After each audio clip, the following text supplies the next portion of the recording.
Excuse me. I know every resident in this community, and you're not one of them. You're a suspicious person with an unverified vehicle. And you don't exactly look like someone who could afford a Rolls Royce. For all I know, that car is stolen. Linda's heels clicked sharply against the pavement as she approached, chin high, phone clenched like a badge she didn't earn.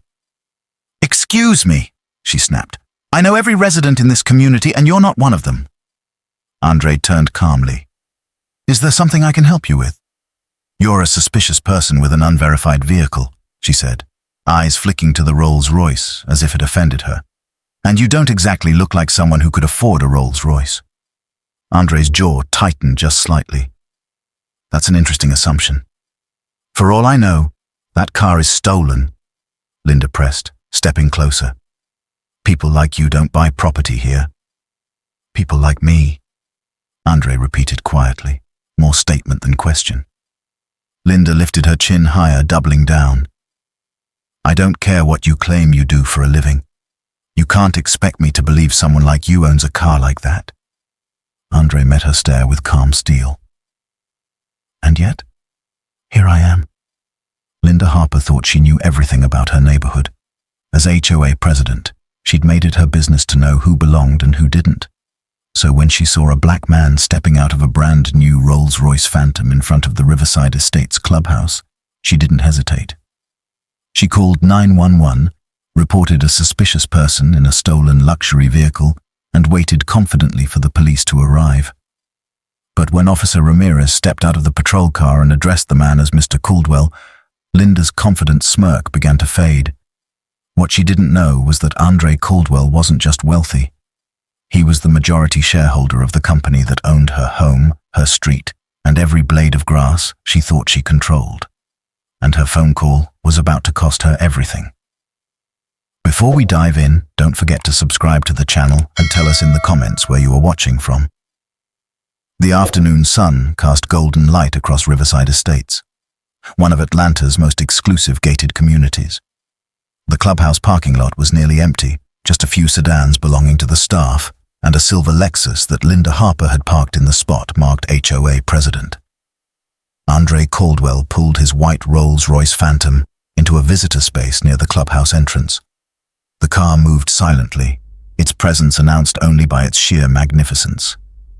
The iconic Spirit of Ecstasy hood ornament catching the sunlight, the hand-polished paint gleaming like liquid metal. He just finished a meeting downtown with his investment team and decided to stop by the clubhouse to review some paperwork about a property acquisition. He stepped out of the Rolls-Royce, dressed in a charcoal grey suit tailored to perfection, his leather briefcase in hand. At 38, Andre had built an empire through commercial real estate, tech investments, and strategic acquisitions. He owned properties in 7 states, and Riverside Estates was one of his recent purchases. Though most residents had no idea their community was now part of Kingston Holdings' portfolio, Andre walked toward the clubhouse entrance, his focus already on the documents he needed to review. He didn't notice the woman watching him from the clubhouse window with narrowed eyes and an expression that mixed suspicion with indignation. Linda Harper had been HOA president for 6 years, and she prided herself on knowing every resident, every visitor, and every vehicle that entered Riverside Estates. And she'd never seen this black man or this Rolls-Royce before. Something was wrong. Had to be. She pulled out her phone and stepped outside, her heels clicking against the pavement with purposeful authority. "Excuse me," she called out, her voice sharp enough to stop Andre mid-stride. He turned, his expression neutral but attentive. "Yes." Linda walked closer, her phone clutched in her hand like a weapon.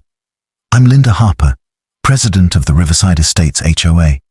I don't believe I've seen you before. Are you visiting someone?" Andre's eyes moved from her face to the phone in her hand, then back again. He'd been in situations like this before, more times than he cared to count. The tone, the posture, the barely concealed suspicion. He recognized it immediately.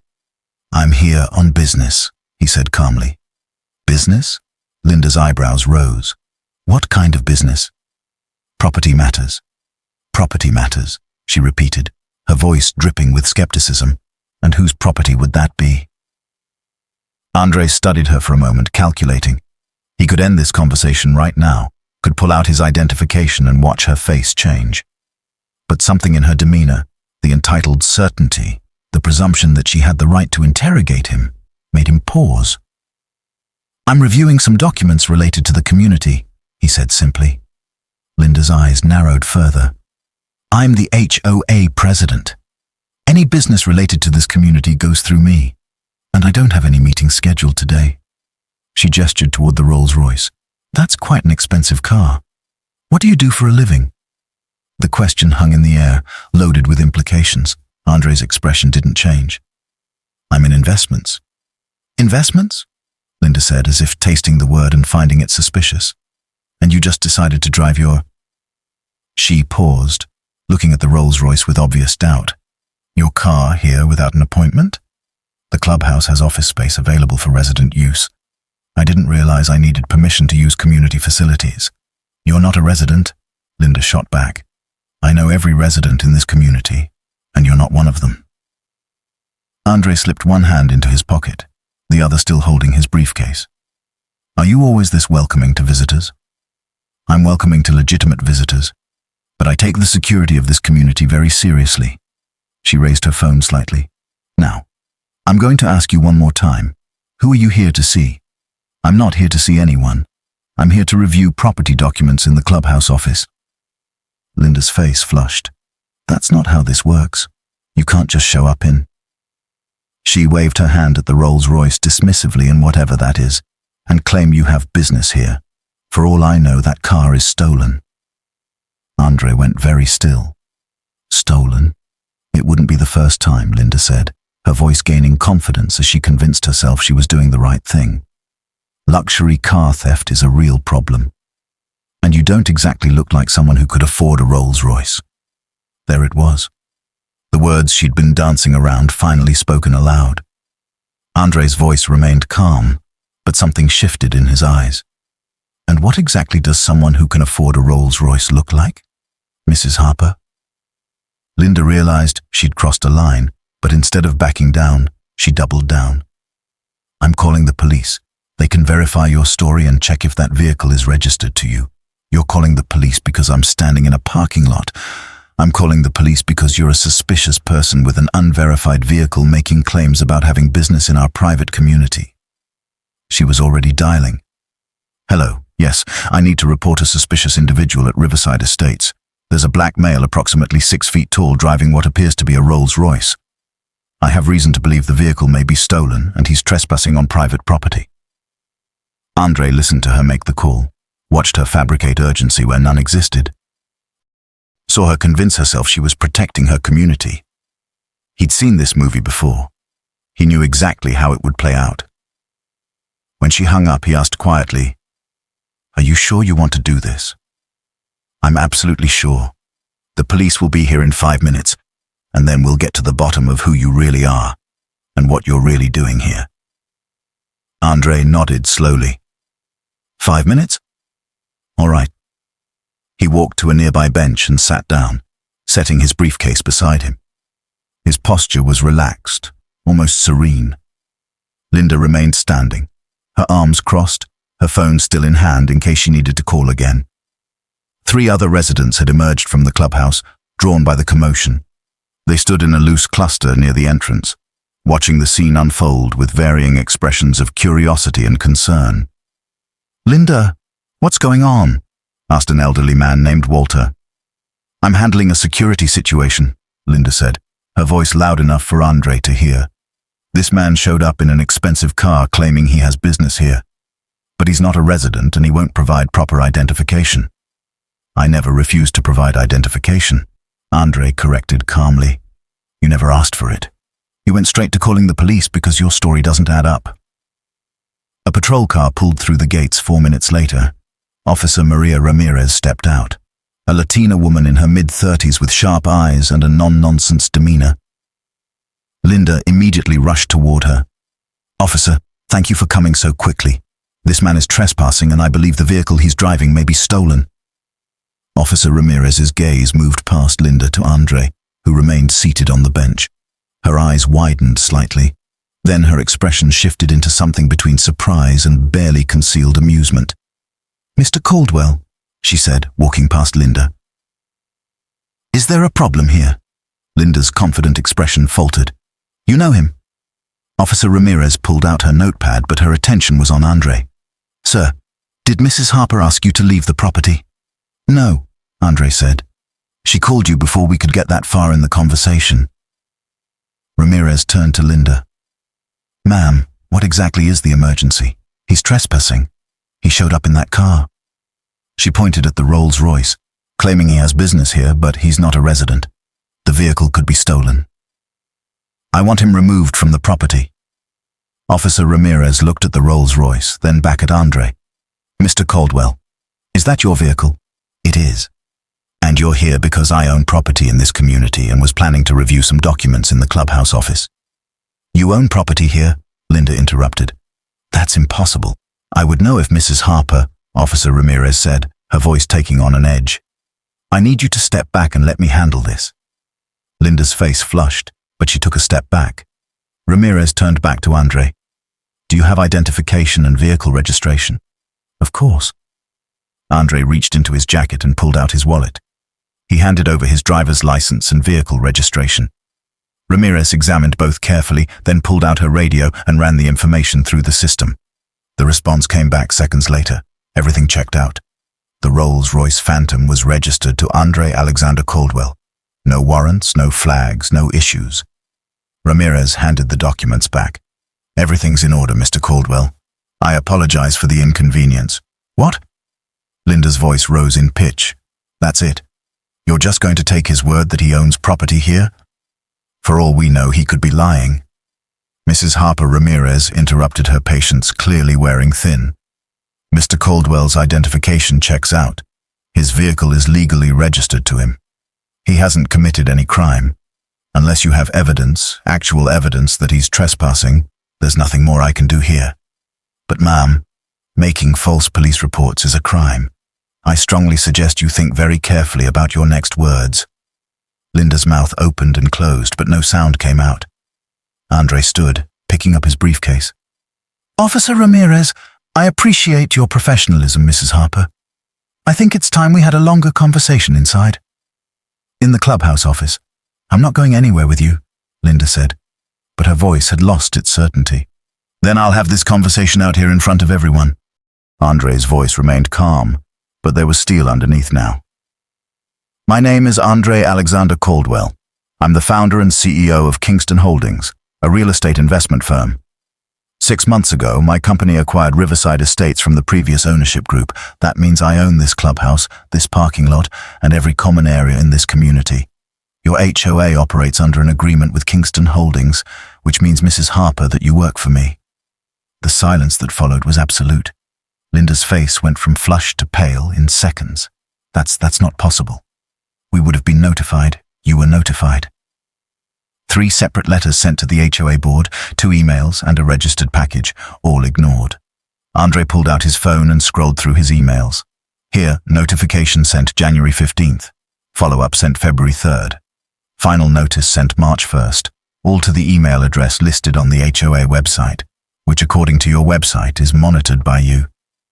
He turned the phone screen toward her. Linda stared at it, recognition and horror dawning on her face simultaneously. The parking lot had gone completely silent. Even the birds seemed to have stopped singing. Linda stared at Andre's phone screen, her mind racing to find an escape, an explanation, anything that could undo what she'd just done.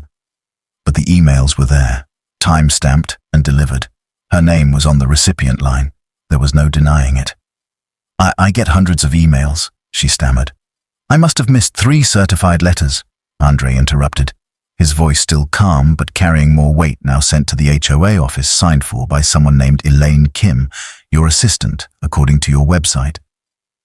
Elaine, who'd been standing near the clubhouse door watching the entire scene, took a small step backward as if trying to disappear into the building. "The letters are in the office," Elaine said quietly, her voice barely audible. "In the filing cabinet. I gave them to you, Linda. You said you'd handle it." Linda spun toward her assistant, betrayal written across her face, but Elaine stood her ground. I gave them to you. Elaine repeated louder this time. All 3 of them. You put them in a drawer and said they were probably just routine corporate paperwork. Andre slipped his phone back into his pocket. Routine corporate paperwork informing you that ownership of the community had transferred and that all HOA operations would now be subject to review by Kingston Holdings management. Not exactly routine. Officer Ramirez was still standing nearby, her hand resting on her belt, watching the situation with the careful attention of someone, waiting to see if things would escalate. A small crowd had gathered now, residents who'd heard the commotion and come to investigate. They stood in clusters, whispering among themselves, phones out some recording. Walter, the elderly man who'd asked Linda what was happening earlier, stepped forward. Mr. Caldwell, I'm Walter Briggs. I've lived here for 12 years. Are you saying you're the new owner of Riverside Estates? My company is Yes. We acquired the property as part of a larger portfolio purchase. The previous ownership group was having financial difficulties and was looking to sell. We saw potential in the community and made an offer. And we weren't consulted, another resident asked, a middle-aged woman with sharp eyes and an expensive haircut. Your individual properties aren't affected, Andre explained. You own your homes. What changed is ownership of the common areas, the clubhouse, the amenities, and the land the community sits on. The HOA agreement remains in place, but Kingston Holdings now has oversight authority. Why didn't anyone tell us? The woman pressed. Andre's eyes moved to Linda. That's an excellent question. The notification letter specifically requested that the HOA president inform residents of the ownership change and schedule a community meeting to discuss the transition. According to our records, that meeting never happened. Linda's hands were shaking. Now, I was going to schedule it. I was just waiting for 6 months, Andre said. You had 6 months to schedule a meeting. Instead, you ignored every communication from Kingston Holdings, continued operating as if nothing had changed. And when the actual owner showed up in your parking lot, you called the police and accused me of stealing my own car. The crowd murmured. Phones were still recording. This was going to be all over the community Facebook group within the hour. Officer Ramirez cleared her throat. Mr. Caldwell, do you want to press charges for filing a false police report? The question hung in the air like a blade. Linda's eyes widened in panic. Please, I didn't know. You didn't know because you didn't bother to check, Andre said. His voice wasn't angry, which somehow made it more devastating. You saw a black man in an expensive car and immediately assumed something was wrong. You didn't ask for identification. You didn't ask which resident I might be visiting. You didn't check your emails or your mail to see if maybe, just maybe, there was legitimate business that brought me here. You went straight to suspicious and straight to calling the police. I was trying to protect the community. From what? Andre's voice sharpened for the first time. From someone who doesn't look like what you think wealth should look like. Mrs. Harper, I've been building my company for 15 years. I started with one rental property and turned it into a multi-state real estate portfolio. I've worked harder than you can imagine to get here, and I'm not going to stand in a parking lot and be treated like a criminal because you made assumptions based on the color of my skin. The silence was thick enough to cut. Walter spoke up again, his voice carrying authority. Linda, I think you owe Mr. Caldwell an apology. Yes, of course. Linda's voice was weak, shaky. Mr. Caldwell, I apologize. I made a terrible mistake. I should have asked more questions. I should have checked my emails. I'm sorry. Andre studied her for a long moment. I don't want your apology, Mrs. Harper. I want you to understand what you did. You used your position of power to target someone based on prejudice. You weaponized law enforcement against someone who was doing absolutely nothing wrong. Do you understand how serious that is? Yes, Linda whispered. Do you understand that people have died in situations like this? That your phone call could have ended very differently if Officer Ramirez wasn't professional? That your assumptions put me at risk? Linda's face crumpled. Tears started streaming down her face. But Andre didn't soften. I'm not interested in ruining your life, he said. But I am interested in making sure this doesn't happen again to me or anyone else. He turned to Officer Ramirez. I'm not pressing charges, but I want this incident documented in case there's a pattern of behavior. Ramirez nodded. I'll file a full report. Andre turned to the gathered crowd. I'm going to be here for the next hour reviewing property documents in the clubhouse office. Anyone who has questions about the ownership change is welcome to come talk to me. I believe in transparency and open communication, things that seem to have been lacking in your HOA leadership. Several residents nodded. A few already started moving toward the clubhouse entrance. Andre looked at Linda one more time. Mrs. Harper, I'll need to review the HOA financial records and meeting minutes for the past 6 months. I assume they're in the office. Yes, she managed to say. Then I'll expect them on the desk within the next 10 minutes. After I've reviewed them, we'll schedule a community meeting, the one that should have happened 6 months ago. And I strongly suggest you use that time to think about whether you're the right person to be leading this community. He walked toward the clubhouse, his posture straight, his stride confident. The crowd parted to let him through. Behind him, Linda stood in the parking lot, mascara running down her face, her phone still clutched in her hand. The tool she'd thought would give her power had instead revealed exactly who she was. Elaine approached hesitantly. Linda, do you need help pulling the financial records? I can do it myself. Linda snapped, then immediately regretted the tone. I'm sorry. Yes, please help me. Inside the clubhouse office, Andre set down his briefcase and looked around the space. It was nicely appointed. Conference table, computer stations, filing cabinets, everything you'd expect in a well-run HOA office. Except for the pile of unopened mail in the corner, marked with the Kingston Holdings logo. He pulled out his phone and made a call. Tiana, it's Andre. We need to schedule a community meeting at Riverside Estates. Full audit of the HOA operations transparency report and probably a board restructuring. Yes, this week if possible. I'll explain when you get here. As he ended the call, Walter Briggs appeared in the doorway. Mr. Caldwell, do you have a minute? Of course. Come in. Walter entered and closed the door behind him. I want to apologize on behalf of the residents who actually care about doing right. What Linda did was unacceptable. It doesn't represent all of us. Andre nodded. I appreciate that, Mr. Briggs. Walter, please. And I want you to know some of us have been concerned about Linda's leadership for a while now. This isn't the first time she's made assumptions about people based on how they look. It's just the first time there were consequences. Who else has she targeted? Walter hesitated, then sighed. A Hispanic landscaping crew she accused of theft when they were actually just doing their job. An Asian family who moved in last year. She tried to cite them for cultural decorations that violated HOA standards. Turned out there was no such rule in the bylaws. She just didn't like their Lunar New Year decorations. Andre's jaw tightened. Why didn't anyone stop her? We tried, but she's good at paperwork, good at running meetings, good at making everything seem official and legitimate. And honestly, most people don't want to get involved.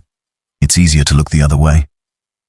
That ends now, Andre said firmly. Under Kingston Holdings oversight, the HOA will operate with actual accountability. If Mrs. Harper wants to remain in her position, she'll need to prove she can lead without prejudice. If she can't, she'll need to step down. She'll fight it, Walter warned. Let her fight. I have lawyers and I have documentation, and most importantly, I have the authority to make changes. Walter smiled slightly. I think this community is in good hands, Mr. Caldwell. Andre, please, Andre. And thank you for not pressing charges. I mean, you would have been justified. I don't want revenge, Andre said. I want change. There's a difference. After Walter left, Andre spent the next hour reviewing the HOA records. What he found was troubling but not surprising. Financial mismanagement, selective rule enforcement, and meeting minutes that showed a pattern of decisions made with minimal resident input. The community meeting would be interesting. As the sun began to set, Andre packed up his briefcase and walked back to his Rolls-Royce. The parking lot was mostly empty now, just his car and a few others. He opened the door and paused, looking back at the clubhouse. Linda Harper stood in the window watching him. Their eyes met for a brief moment. She looked small, diminished, stripped of the authority she'd wielded so carelessly just hours before. Andre got in his car, started the engine, and drove toward the exit. As he passed through the gates of Riverside Estates, he thought about all the times he'd been profiled, questioned, and assumed to be somewhere he didn't belong. This time he'd had the power to push back. This time, he'd had the resources to prove exactly who he was. But what about the next person? The one who didn't own the property, didn't have lawyers on speed dial, didn't have a badge of authority that forced people to see them as legitimate. That's why the meeting mattered. That's why the changes mattered. Because next time it might not be Andre Caldwell with the Rolls Royce. It might be someone who couldn't fight back, and that more than anything was why this couldn't keep happening. If you were hooked by this story, don't forget to like and subscribe for more exciting twists and turns. Join the journey and hit the bell so you never miss a moment of the action.